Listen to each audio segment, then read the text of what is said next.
Class 7 activity 14B একটা story লিখেছি the কার্টম্যান।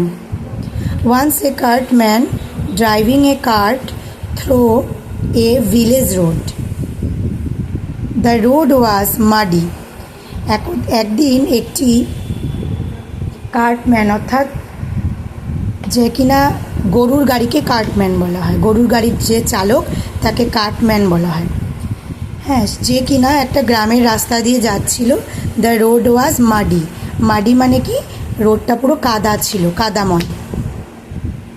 After going some distance the wheel of the cart sank on the mud and did not move.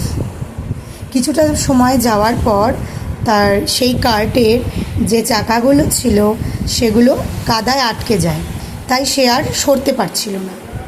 Then he started praying to God for help হিম।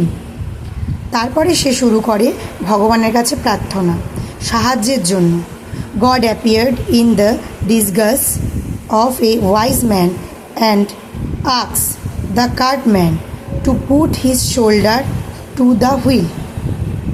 ভগবান একটি জ্ঞানী মানুষ রূপে তার সামনে উপস্থিত হয় এবং তাকে বুদ্ধি দেয় যে সে যেন তার শোল্ডারটাকে চাকাটাকে টেনে শোল্ডারে দিয়ে উপরে তোলে। The cartman pulled the wheel with great effort.